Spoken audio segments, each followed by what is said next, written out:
তিনি কারোর সাথে কথা না বলে শুধু একটা দলের নেতার সাথে কথা বলে সেটা কেন বদলাতে যাবে? এটাকে আমরা একটা অসুস্থ প্র্যাকটিস বলে উল্লেখ করেছিলাম এবং বলেছিলাম যে তিনি একটা ভুল বার্তা জাতিকে দিয়ে এসেছেন। তারই ধারাবাহিকতায় নির্বাচনী ইঞ্জিনিয়ারিং হয়েছে।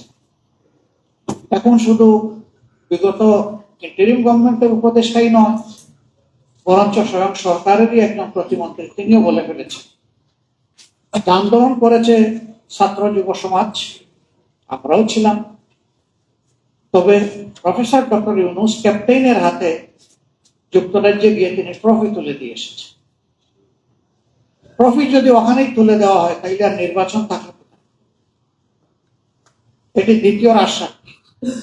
এর মাধ্যমে এটা প্রমাণিত হয়ে গেল যে নির্বাচনে যোগ সাদস্যের মাধ্যমে ব্যাপক অনিয়ম করে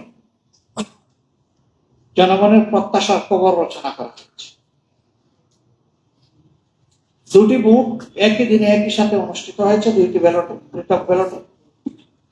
একটি ভোট ছিল জাতীয় সংসদ সদস্য হিসেবে যাকে তারা নির্বাচিত করবে, আরেকটি ভোট ছিল গণভোটে হাত বানা। এখানে 4টি সুস্পষ্ট প্রশ্নমালা ছিল। এর ভিত্তিতেই জনগণ তাদের রায় দিয়েছে। দুটি ব্যালটেরই সদ্ব্যবহার হয়েছে। যারা ভোট দিতে এসেছেন তাদের 68% উপরে জনগণ হার পক্ষে ভোট দিয়েছে গণভোটে। আর বিগত সরকারের যে উপদেষ্টা বলেছিলেন যে আমরা তাদেরকে মেইন স্ট্রিম হতে দেইনি, তাদের 168টা হওয়ার কথা ছিল, আমরা 100টা কেটে নিয়েছি, তাদেরকে 68তে আমরা বেঁধে দিয়েছি। আপনি দেওয়ার না দেওয়ার কে? Who has given you that power? এটা চরম লজ্জাজনক, কিন্তু সত্য চাপা থাকে না, বের হয়ে আসে। এরপরে তিনি বললেন না, আমরা বর্তমান বিরোধী দলকে মিন করি না। তাহলে বর্তমান বিরোধী দলের বাইরে 68টা আসন কে পেল? আসলে 1000বার চেষ্টা করলেও সাত দিয়ে ভাত টাকা যায় না। সত্যকে মিথ্যার প্রলেপনে অন্ধকারে ফেলে রাখা যায় না। সত্যের আলো বের হয়ে আসে। কি বের হয়ে এসেছে? ইতিহাস হয়তো একদিন এই নির্বাচনের পোস্টমর্টম করবে। সেদিন আরো চুলচেরা অনেক জিনিস বের হয়ে আসে।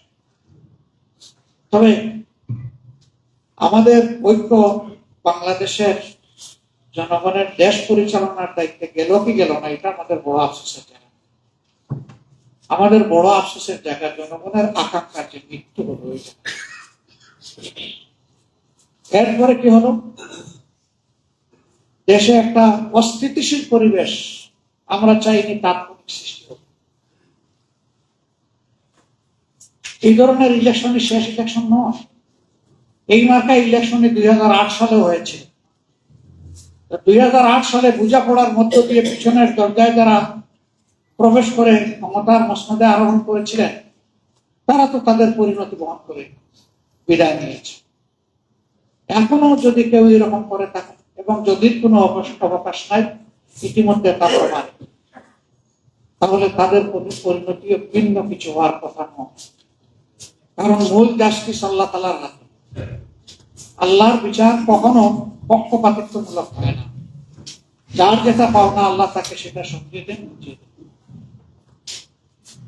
আমাদের আফসোসের জায়গা হচ্ছে 54 বছর বাংলাদেশের জনগণের ভোটের অধিকার আর কতদিন এইভাবে চূড়াবালিতে হামাগুড়ি। এটি আমাদের আফসোস। তবে আমরা আশাবাদী এই অপসংস্কৃতির অপমোদন হবে এবং সুস্থ রাজনীতির বিকাশ হবে। আমরা সেই সুস্থ রাজনীতির ধারায় হাঁটছি বলেই এত বড় দলীয় বা জোটগত ক্ষতি আমরা মেনে নিয়েছি বিগত 7। এবং আমরা প্রথম আমরা 2টি শপথ নিয়েছি, সংসদ সদস্য হিসেবে এবং সংস্কার পরিষদের সদস্য হিসেবে। আফসোস বর্তমান সরকারি দল তারা একটা নিয়েছেন, দ্বিতীয়টা নেন। কি নেননি আপনারা জানেন। তারা বললেন গণভোট বৈধ, এবার আবার বলছেন ফ্যাক্ট অ্যান্ড ভ্যালিড। কি তাল বেতাল কারবার, কিছুই বুঝি না। গণভোট যদি অবৈধ হবে তাইলে সেই গণভোটের প্রস্তাব আপনারাই করেছিলেন, এটাও তো আপনারা ইতিমধ্যে স্বীকার করেছেন, কারণ এই সত্য তো গোপন করতে পারবেন না। সেদিন সংস্কারের জন্য গঠিত ঐকমত্য কমিশনে যা আলোচনা হয়েছে তা লাইভ কাস্ট হয়েছে, দেশ এবং দুনিয়ার মানুষ জানে, এটা লুকানোর কোনো সুযোগ নেই। এই জন্য তারা স্বীকার করতে বাধ্য হয়েছেন যে এই প্রস্তাবটা তারাই প্রদান করেছে। দ্বিতীয়ত, নির্বাচনী প্রচার অভিযানে আমরা একটু বেশি জোর দিয়েছি গণভোটের উপরে হা বলার, ওনারাও কথা বলেছে ভোট চাইছে হার পক্ষে, তাহলে এখন এসে আপনারা অবৈধ বলছেন। তাদের মধ্যে দুই একজন বলে ফেলেছে এটা নির্বাচনের সময় কিছু কথা বলতে। হোয়াট ডাজ ইট মিন? এর অর্থ হচ্ছে এইভাবে জনগণকে ধোঁকা দিতে। আমরা সেই ধোঁকা প্রতারণার রাজনীতি বিশ্বাস করি না, আমরা এটাকে প্রত্যাখ্যান করি এবং না। প্রিয় দেশবাসী, এভাবেই সংসদ অধিবেশন ডাকা হবে, নির্দিষ্ট 30 দিনের সময়সীমার ভিতরে ডাকতে হবে এবং আদেশে একই সাথে এটাও বলা ছিল যে পদ্ধতিতে সংসদ অধিবেশন ডাকা হবে একই পদ্ধতিতে একই সময়ে সংস্কার পরিষদের অধিবেশন ডাকা। পদ্ধতি পরিষ্কার, প্রধানমন্ত্রী যিনি হবেন, সংখ্যাগরিষ্ঠ দলের যিনি নেতা হবেন, সেই প্রধানমন্ত্রী বিদ্যমান রাষ্ট্রপতিকে লিখিত অনুরোধ জানিয়ে দুটি অধিবেশন ডাকার আহ্বান জানাবেন। তিনি একটি ডাকলেন আরেকটি ডাকলেন, এইখানেই তিনি তার দায়িত্ব পালনে ব্যর্থতার পরিচয় দিয়েছেন। সংকট প্রথমে ওনাদের শপথ না নেওয়ার মধ্য দিয়ে সূচনা, এরপরে সংসদ অধিবেশন না ডাকার মধ্য দিয়ে তার সূচনা, এরপরে আপনারা দেখেছেন একেবারে শেষ স্থান থেকে মার্চ মাসের 12 তারিখ অধিবেশন ডাকা হবে। হাতে থাকলো 2টি দিন, সেই 2টি দিন আবার ছুটির দিন। আল্লাহ তাআলার মেহেরবানি, ফেব্রুয়ারি মাসটা 28 দিনে হওয়ার কারণে একটা দিন আমরা শেষ মাস পেয়ে গেলাম। সেই দিনেই আমরা নোটিশ নোট করলাম, নোটিশ আলোচনার জন্য স্থির হলো যে এই নোটিশের উপরে আলোচনা হলো। তারপরে সরকারি দল তাদের 2/3 মেজরিটির ফল তারা এটাকে নাকচ করে। শেষ পর্যন্ত স্পিকার এটাকে টক আউট করে। আমরা খুব আশাহত। স্পিকার তার প্রথম দিনের ভাষণে বলেছিলেন তিনি এখন কোন দলের নন, তিনি গোটা জাতির অভিভাবক, এই সংসদের অভিভাবক, সেই হিসাবে তিনি নিরপেক্ষ ভূমিকা পালন করবেন। কিন্তু আমরা এখানে নিরপেক্ষ জাজমেন্ট পেলাম না হওয়ার কারণে সংসদ থেকে আমরা মনের কষ্ট নিয়ে এবং জনগণের দেওয়া দায়িত্ব পালন সংসদের ভিতরে পালন করতে সুযোগ না দেওয়ার কারণে আমরা দায়িত্ব হয়ে ওয়াক আউট করে আমরা সাংবাদিক ভাইদের মুখোমুখি দেশবাসীকে আমরা বিষয়টা অবহিত। সম্মানিত বন্ধুগণ, এই যে শুরু হয়ে গেল জনগণের রায়কে অস্বীকার, অমান্য, অগ্রাহ্য, অপমান করার ধারা এরপরে চলছে। আপনারা দেখেছেন প্রথম দিনই অধিবেশনের প্রথম দিন অর্থাৎ 12 মার্চ বিগত সরকারের 133টা অধ্যাদেশ উত্থাপিত হয়েছে। 30 দিনের মধ্যে এটাও নিষ্পত্তি করতে হবে। ওইটা আবার 30 কার্য দিবস না, 30 পঞ্জিকা দিবস। এরপরে একটা কমিটি করে দেওয়া হলো, বিশেষ কমিটি। সেই কমিটিতে যাচাই বাছাই করে আমাদের যারা বিরোধী দলীয় প্রতিনিধি ছিলেন তারা বুঝতে পারলেন যে যে জায়গায় সংবিধানের বর্তমান অবস্থানকে পরিবর্তন করার জন্য অধ্যাদেশ জারি হয়েছে সেই জায়গাগুলো বিএনপি বদলাতে চায়, অর্থাৎ ওই জায়গাগুলো রেখে দিয়ে ফ্যাসিবাদী কায়দায় তারা হয়তো দেশ চালাতে চায়। আমাদের লোকেরা তখন নৌটক বিশেষ বা আপত্তি দিয়েছে। এরপরে আমরা বসলাম কার্যনির্বাহী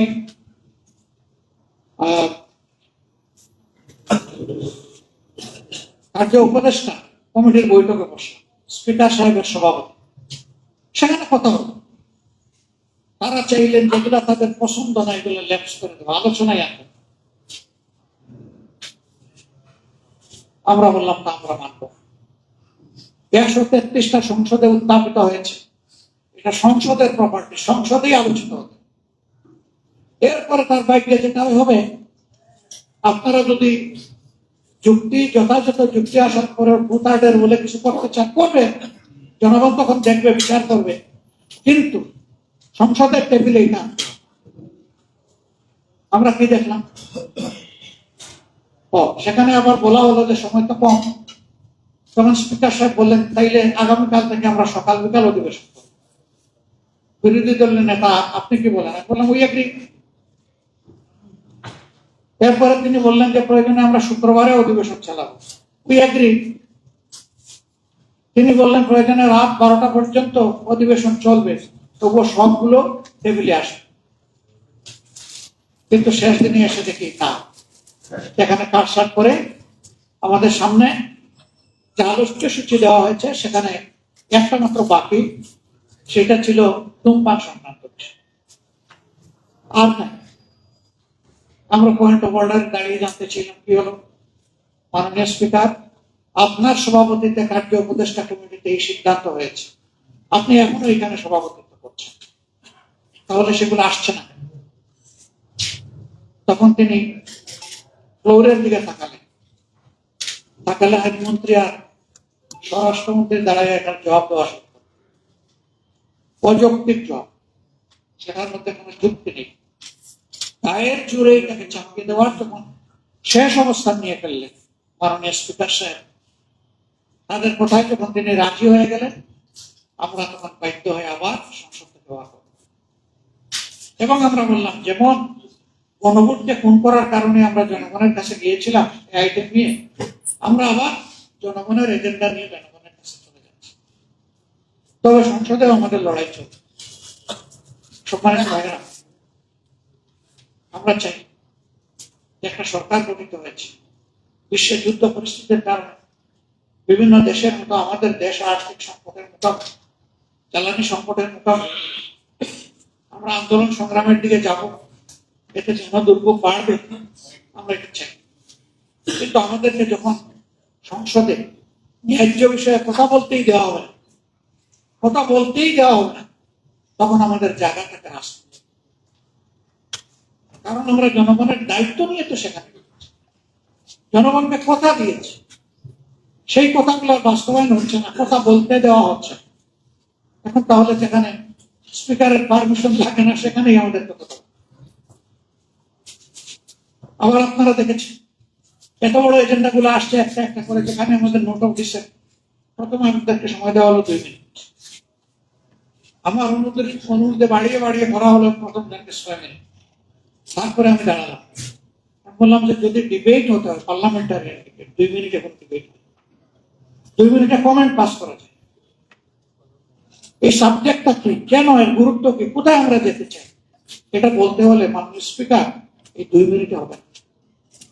তিনি বললেন, আমি তো 6 মিনিট দিয়েছি, ঠিক আছে আর একটু সময় বাড়িয়ে দেবো। আমি বললাম, আপনি পর্যাপ্ত সময় আমাদেরকেও দেন, ওনাদের আমাদের কোনো আপত্তি নেই। তখন তিনি বাড়িয়ে একটু 10 মিনিট করলেন। একজনকে শুধু 15 মিনিট সময় দেওয়া হচ্ছে, বাকিদের জন্য 10 মিনিট। আর সোজার বেঞ্চ থেকে যারা দাঁড়িয়েছেন, তারা এক কিংবা একাধিক ব্যক্তি আনলিমিটেড টাইম কথা বলছে। এগুলো আপনারা দেখেছেন মিডিয়ার মাধ্যমে।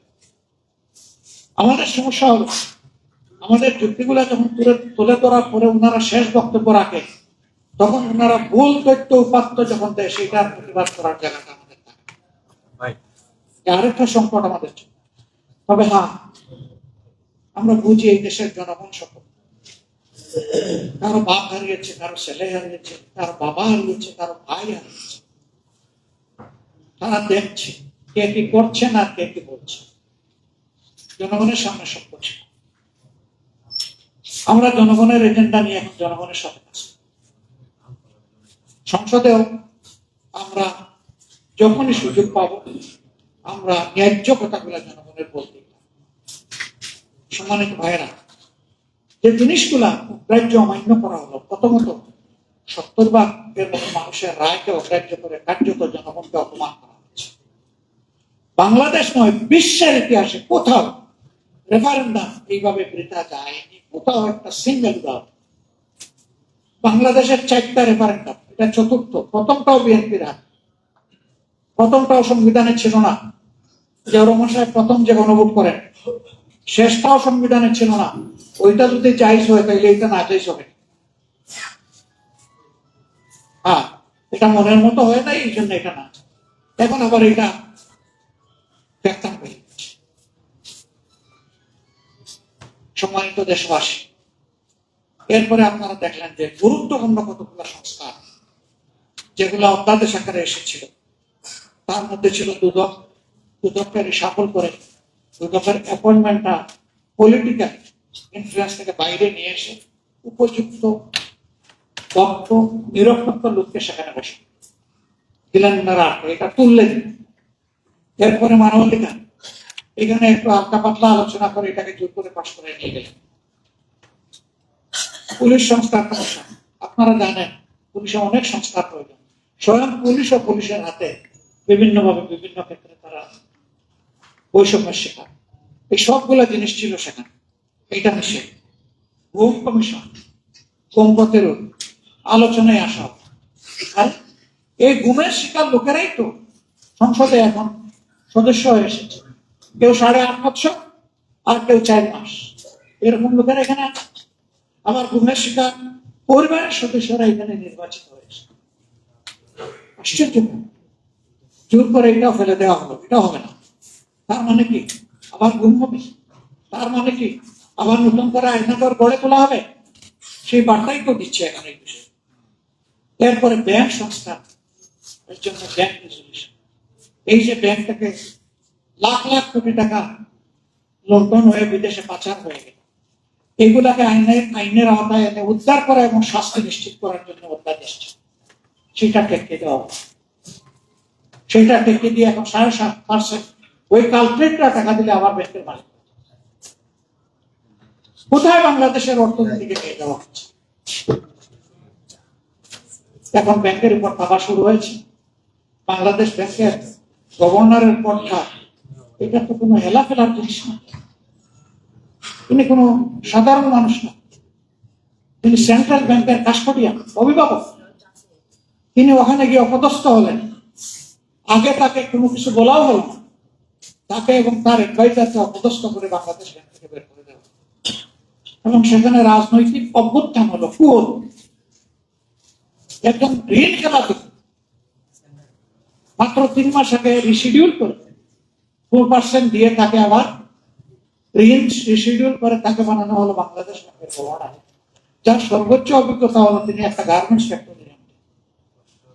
দুনিয়ার কোন জায়গায় তামসা জাতির সাথে করা হয়েছে বলে এখন আস্তে আস্তে তফসিলি বাণিজ্যিক ব্যাংকগুলার দিকে এখন কালো হাত পড়া হচ্ছে। আমরা দেশবাসীকে বলবো সতর্ক হওয়া। এই ব্যাংকের মালিক দেশবাসী, কোন দল নয়। সবাইকে বারবারে ভূমিকা পালন করতে হবে, গর্জে উঠতে হবে। আপনার আমানত আপনাকে রক্ষা করতে হবে। আমরা আপনাদের সাথে আছি। প্রিয় দেশবাসী, তারপরে আমরা কি দেখলাম?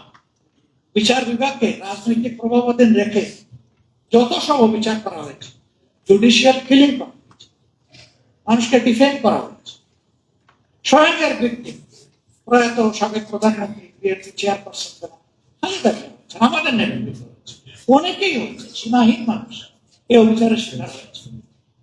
সেই জায়গায় স্বাধীন বিচারালয়ের আলাদা সচিবালয় হবে, এইটা ঠেকিয়ে দেওয়া হবে। অলরেডি এটা উদ্বোধন হয়ে সাবেক প্রধান বিচারপতি ডক্টর সৈয়দ রিফাত আহমেদ এটা উদ্বোধন করে গেছে, সেটা ঠেকিয়ে দেওয়া। তার মানে বিচারকে আর স্বাধীনভাবে চলতে দেওয়া হবে না। আগে সেই ফেসিবাদী কায়দায়, এখন ডিকটেশনের আন্ডারে বিচার চালানো। বিচারক বলবে আপনি দাঁড়িয়ে যাবেন, আপনাকে আমি বসিয়ে দিব, আর মানুষ বুঝবে যে সুষ্ঠু বিচার হচ্ছে। এই বোঝাপড়ার মধ্য দিয়ে মানুষকে হত্যা করা হবে, যাবজ্জীবন শাস্তি দেওয়া হবে, বেজ্জত করা হবে, সম্পদ লুণ্ঠন করা হবে, লুণ্ঠিত সম্পদকে লুণ্ঠনকারীর জন্য হালাল করা হবে। সেই বিচারটা চায় না, বরঞ্চ 24-এর মূল স্লোগান ছিল উই ওয়ান্ট জাস্টিস, আমরা ন্যায় বিচার সর্বক্ষেত্রে চাই, বৈষম্য থেকে বের হচ্ছে। সেই জায়গায় এটাকে করা যাবে।